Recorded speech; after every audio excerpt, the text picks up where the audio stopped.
on the other end of suffering. That's the real growth of life.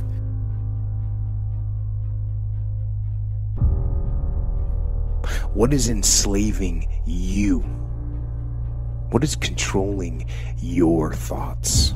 Is it weakness? A lack of discipline that prevents you from accomplishing what you want to accomplish? Get up and wake up. You have only one life, so don't waste it. A lot of us don't know of a whole nother world that exists. It's on the other side of suffering. Once you break these barriers that you have made for yourself, like the mind is the most powerful thing in the world. It is so amazing that I used to be a 300-pound guy and I thought that was it. Could barely read, could do anything, and now that what was inside that person was this guy that's in front of you today. That's how scary the mind is. And that's what I started realizing through this journey, is that once I got a taste of, wow, man, I haven't even cracked. I haven't even begun to crack what the mind is capable of. And when I started realizing this, on the other end of suffering, that's the real growth of life. Because you realize how the mind processes shit. And I talk about another thing called theory and practice. A lot of people are theorists. These smart guys that read these fucking books and shit, man, and they sit down and they tell you what the mind is supposed to do. And a lot of us listen to that shit. It becomes like, this is it, man. This old man who has been studying the mind forever, this is the cap that we have. By being a practitioner, I went out and realized a lot of these guys are so wrong, man. The mind has capabilities that are so unknown, and I found that through suffering. And there's a whole nother world on the other end of that. Our mind wants to protect us. The mind is like, honestly, it has a tactical advantage over us. It knows our deepest, darkest fears or insecurities. It knows where we start to feel, we start getting that doubt creeping that says, hey man, you know what, man, maybe this isn't good. Let's go back home to the wife. Let's go back home to the kids. This is not comfortable. So in that moment, the mind directs us. It's a protective mechanism. It saves us from doing bodily harm, or it really saves us from discovering that the mind's like, I want to be in charge of you. I don't want you to be in charge of me. So it tells you, let's just stop right here. But once you start breaking through that barrier, because we forget we are in control of our mind. We believe it's the other way around. No, we put in our minds what we should do, but we believe our mind is telling us, it's giving us all this feedback. We have to reprogram it and tell us, no, we're good. We're good, we got it. This sucks, but it's okay. I have so many conversations in my mind because so many times I want to quit. But this is what it is. This is what I figured out. I was so afraid of myself that I had to figure out, I became a master of my mind. People, when you're afraid of something, you have to master it. That's how you start to overcome it. So what I realized, when I get to that point where I want to quit, everybody, they get to the point where they want to quit. This is what happens. The mind tells you, let's go home. Let's take a warm shower. Let's get some food. This is not right. This is that. If you cannot answer the questions at that moment, because your mind's going to start giving you all these questions. And if you can't answer them, you're going to quit. What I realized when I was going through BUD/S, Ranger School, all this 100-mile race, 200-mile races, pull-up records, my mind would come creeping in. My mind said, look, brother, we've done all these other things. You've proven yourself. You're good.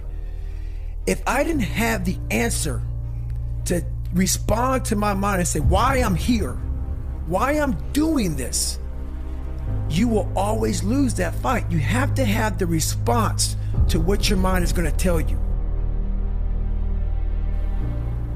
A lot of people think self-talk works. It does, but it doesn't work without the suffering before your mind starts saying we need self-talk.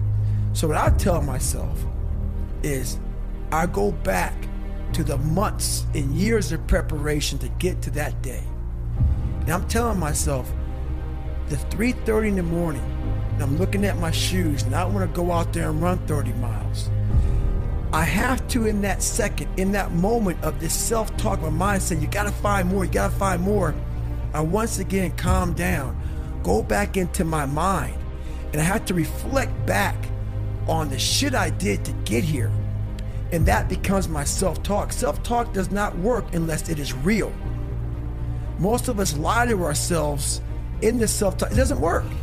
It has to be real. It has to be something that you've done to make it really work. There's a process that you have to go through, and patience is the process. And if we don't have patience, after a week, I haven't lost 30 pounds, man, I'm done. I'm over it. So that's what I found out with people, man. They're not patient enough to realize and to enjoy the moment, not live in it, just enjoy it. There's no finish line in life, but enjoy that moment. Roger that, man. I lost 5. Let me go 10 next week. They have the woe is me mentality. It's too hard. Life isn't fair. These things in life are not easy for me. You look to your left, you look to your right, and you start to judge yourself off other people. Like if you're a female, well, she's skinny and she doesn't work out as hard as I do, and everything starts to corrupt your mind. You start to look around too much at other people and what they're doing, and that starts to corrupt your own dialogue. We are judging ourselves against too many fucking people. You have to judge yourself against yourself. This is a race against David Goggins and David Goggins alone. And once you can silence all that bullshit, all the outside interference and things that are attracting your mind to everything, you can then start to grow and realizing, I'm stressed out for no reason. This is my own little race. This is my own timeline, and this is how I'm going to run it. Once you transform yourself, and even though I'm not running from myself, I'm constantly facing myself. I'm constantly back.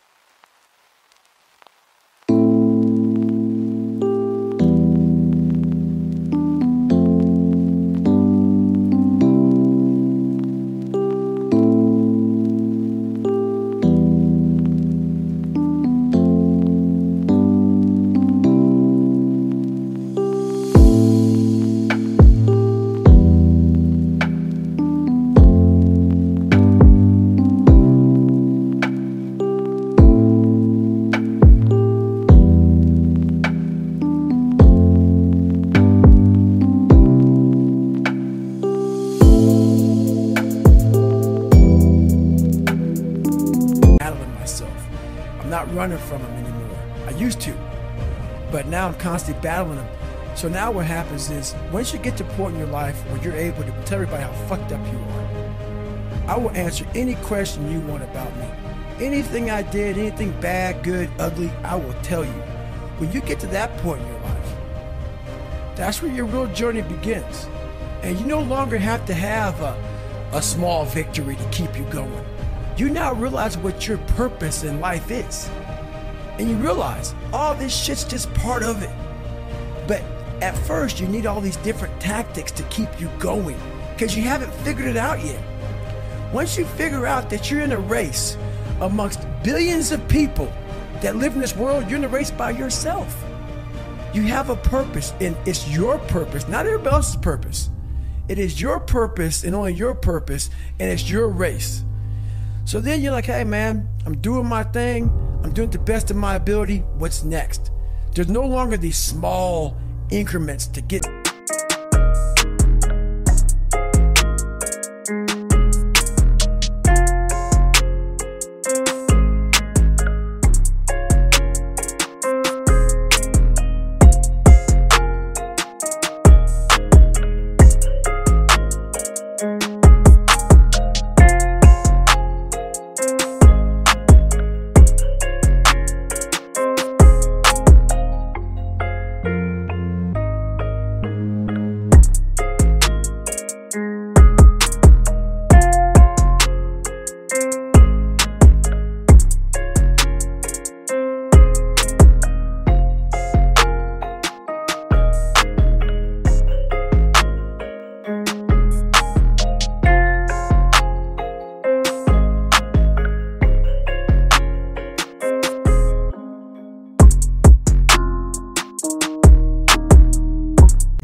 Because once you figure out why you're here, it just becomes a process.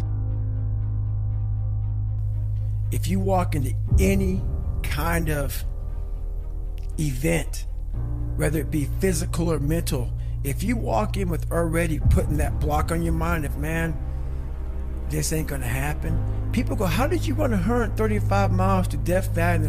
How did you run 100 miles with no training? Because I went into it not thinking, I can't do this, man. I went into it with a strategy. I had an open-mindedness. So until your mind is open to the possibilities that I can do this, you would never be able to do it. Once the mind starts to believe it can be achieved, it then, only then, does it start to break down tactically how we can do this. Until then, you're going to always lose. You have to learn, what do you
We have so much influence coming at us that we are so lost. We don't know what we want to do because we don't spend enough time with ourselves.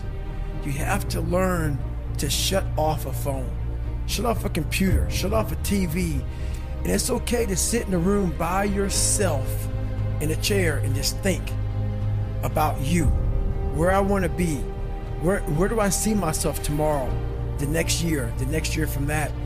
And it takes a lot of self-discipline to be able to do that nowadays, because you want to be so attached to everything. You want to be so caught up with the world. The world's moving too fast. The world's moving so fast that you're trying to keep up to the point where you lose yourself in the world.